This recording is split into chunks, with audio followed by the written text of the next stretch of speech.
안녕하십니까. 하미남 뉴스 운영자 하미남 신윤석입니다. 하미남은 하남에 미친 남자 줄임말이고요.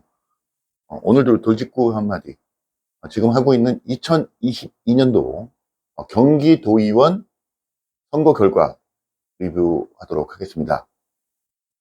2022년 하남시 제1선거구 경기도의원 선거입니다. 하남시 3개 선거구 중에 제1선거구. 동으로 따지면 제가 요거는 한번 보고 있겠습니다. 하남시에 여러 가지 동이 있지만 신장 1동, 신장 2동, 간북, 감일, 위례, 위례동, 천연동, 충공동, 초이동. 일단 동이 상당히 넓습니다. 많죠. 그리고 지역도 엄청 넓습니다. 예를 들면 충공동, 교산신도시가 들어가는 도시가 완전히 들어가 있는 쪽이고요.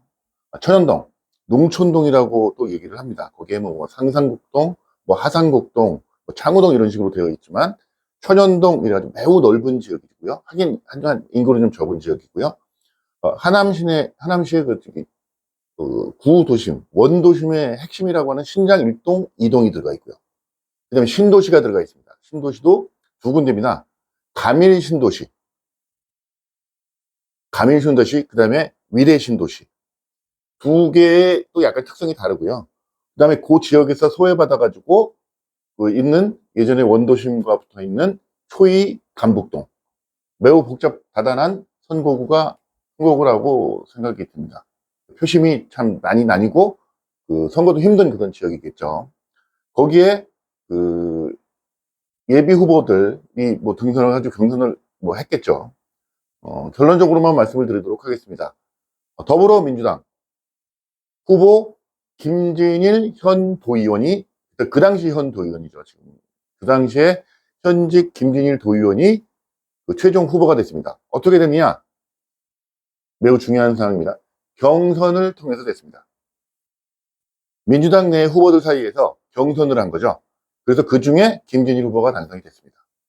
현역 의원이니까 또 현역 의원이니까 계속해라 뭐 이럴 수도 있었고 매우 뭐 여러 가지가 있었지만 경선이라는 절차를 통해서 결정이 됐고요.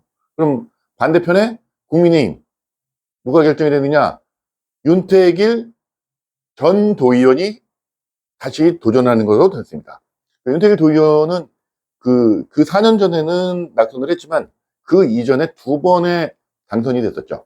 그러니까 도의원을 2번을 하고 낙선을 했다가 공천을 못 받았습니다. 낙선을 했다가 다시 4년을 쉬고 나오는 계기가 돼서 3선에 도전하는 계기죠.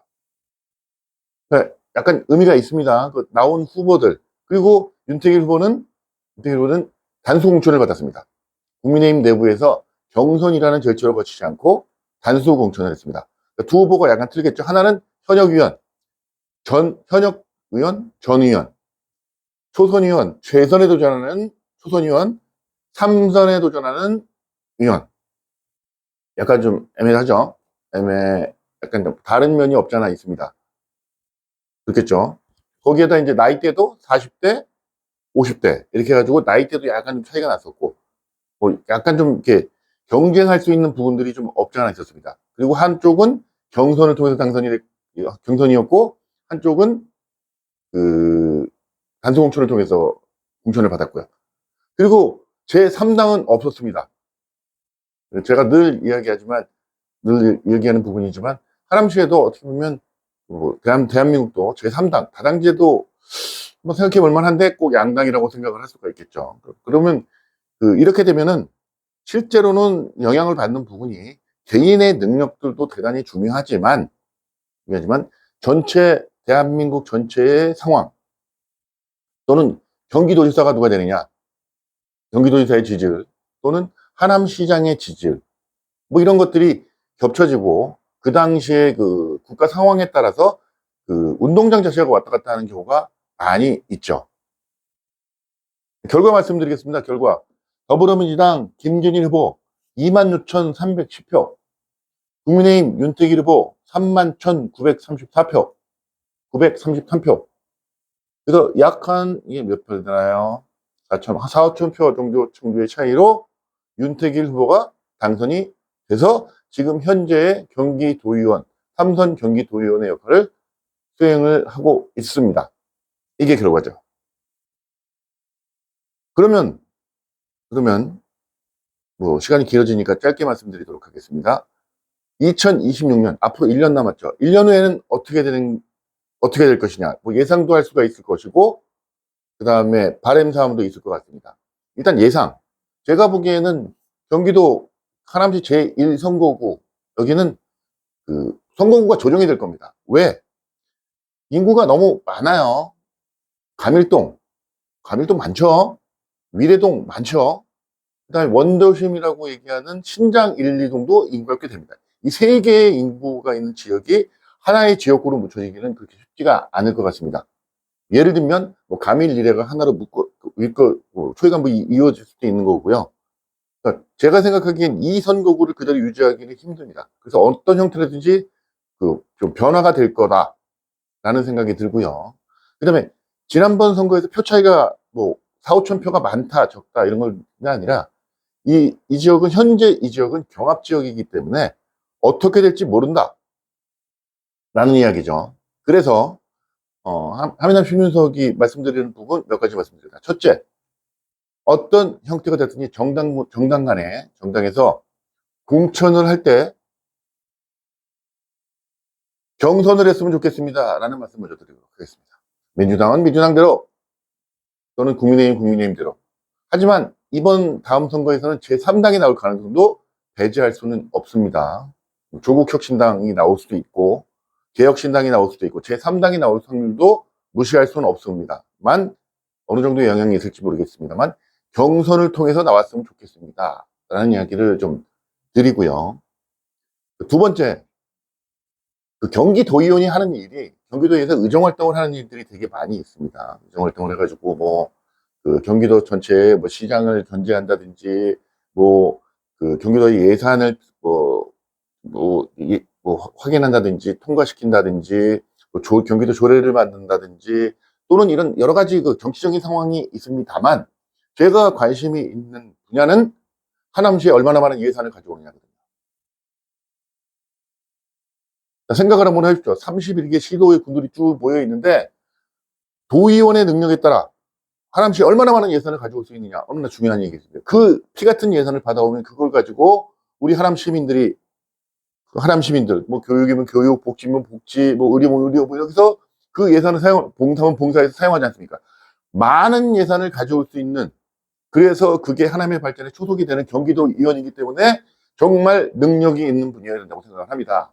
이분이 그냥 단지 나는 빨간색이다, 파란색이다, 나는 그 정치적 이념을 가지고 반탄을 했다, 찬탄을 했다, 내가 여의도 가가지고 많이 노력을 했다, 광화문에서 투쟁을 했다, 뭘 했다, 이런 그런 거 다 빼고, 사기를 다 빼고, 하남시에서 를 대표해서 경기도에 가서 예산을 어떻게 많이 가지고 올 수 있느냐, 다른 시도의원들과 경쟁하고 다른 시군과 경쟁을 해가지고 많은 예산을 확보할 수 있느냐에 대해 포커스를 맞추고 검증하고